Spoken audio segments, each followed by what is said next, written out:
Good afternoon, ladies and gentlemen. General and Mrs. Dickinson, Lieutenant General and Mrs. Karbler, General Officers, and distinguished guests.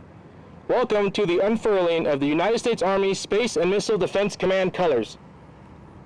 The presiding official for today's ceremony is General James H. Dickinson, Commander, United States Space Command. Army Service Component Commanders are responsible for recommendations to the Joint Force Commander on the allocation and employment of Army forces within a combatant command. Additionally, Army Service Component Commands exercise mission command under the authority and direction of the combatant commanders to whom they are assigned and in accordance with the policies and procedures established by the Secretary of Defense. Today, United States Army Space and Missile Defense Command expands its Army Service Component Command responsibilities to a second combatant command, United States Space Command. As an operational level Army Force Headquarters designated by the Secretary of the Army as the Army Service Component Command to United States Space Command, United States Army Space and Missile Defense Command develops and provides current and future global space, missile defense, and high-altitude capabilities to the Army, Joint Force, and our allies and partners to enable multi-domain combat effects, enhance deterrence, assurance, and detection of strategic attacks, and protect the nation. The United States Army Space and Missile Defense Command organizes, trains, equips, and presents units and capabilities to United States Space Command to conduct missile warning, space control, force tracking, and satellite communications support. Command Sergeant Major Dotson will now present the colors to General Dickinson and Lieutenant General Karbler.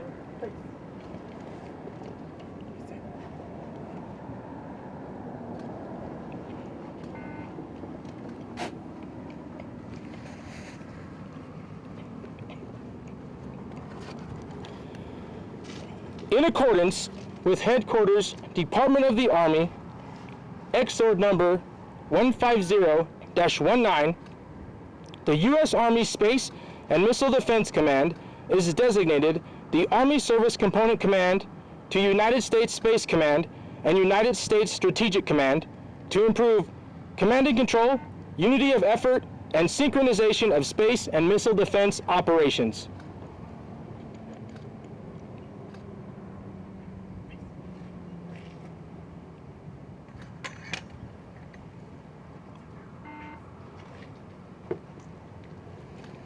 It is my distinct honor to introduce General James Dickinson, Commander, United States Space Command.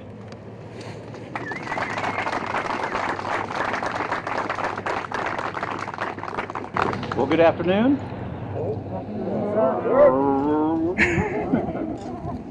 All right, thanks for everybody for being here today, and really it's an honor for me to get this opportunity to unfurl, uncase the colors. As everybody knows, I turned over SMDC to Dan Karbler. A couple of times we've done that function before, and as usual, I left something undone when I left the command that Dan completed in a very timely manner. But it is an honor for me today, not only as an Army officer in terms of U.S. Army Space and Missile Defense Command, but it's also, now that I'm the combatant commander of U.S. Space Command, an opportunity to really talk about how important it is and what our service components do for this combatant command. So having the U.S. Army Space and Missile Defense Command formally part of U.S. Space Command, this is the formal part. Informally, they've been doing it for many years, quite frankly. And to formalize it now will give General Karbler, the authorities and the position he needs to get the resources he needs in order to support the command's mission here.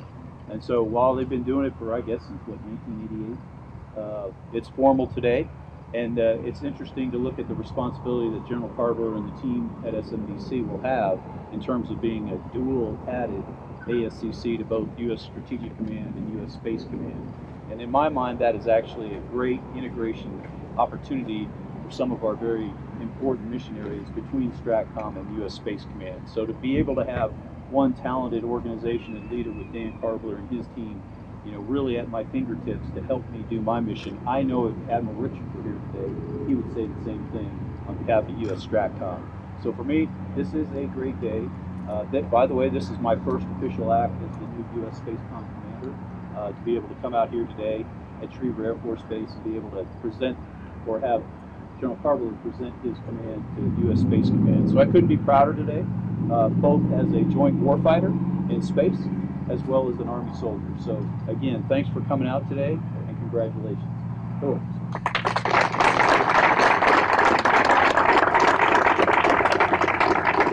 Thank you, General Dickinson. It is my distinct pleasure to introduce Lieutenant General Daniel Karbler, Commander, United States Army Space and Missile Defense Command.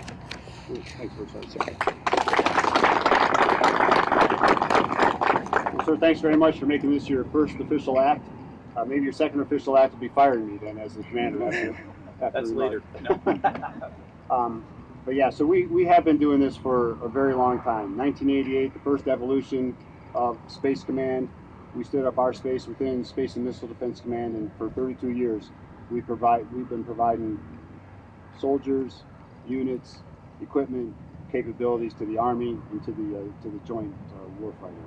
So today, what we're doing, we have 1st Space Brigade, we have the Satellite Operations Brigade. We talked a lot about them this morning. They're working for John Shaw. It just shows that great the joint team that we have. But we also have the Tech Center at SMDC, doing all sorts of research and development work to get us to the future. We have the SMD Center of Excellence, which is doing all of our capability development work so that we're trained and ready to present you those forces. You mentioned it, but I will tell you, SMDC is, we talk about securing the high ground, but we occupy some pretty key terrain when it comes to what I like to call the integration nexus of 3 very important strategic missions. So we're the ASCC to Space Command for the space mission. We're the ASCC to Strategic Command for strategic deterrence. And we're also the supporting command for NORTHCOM for our Homeland Missile Defense mission. So that integration nexus really allows me to be able to provide what I think is good advice, good recommendations, good information to all the combatant commands that we serve, again, because of that integration, that area that we occupy. The last thing that I'll leave you with, your words yesterday in the change of command ceremony, they did not fall on deaf ears within SMDC. First, you talked about deterrent. If deterrents fail, we must win. If you listen to the Chief of Staff of the Army, he always talks about how winning matters. And I would tell you, in space, winning first really matters. And so you have provided us with the guidance in your speech that we will make sure that winning matters, and in space, winning first really matters. You also talked about having a warfighting culture. Tied very closely to warfighting culture is warfighting readiness. My commitment to you is to make sure that those operational brigades or the developmental work that we do stays at the forefront of that is warfighting readiness.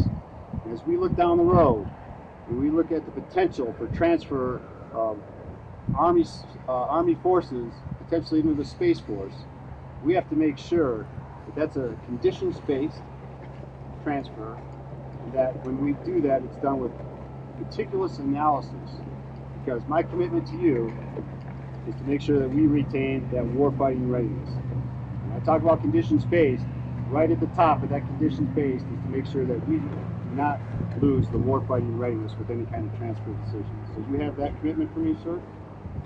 I will provide to you today and in the future trained and ready Army Space Forces. Thanks everybody for attending today. Secure the high ground.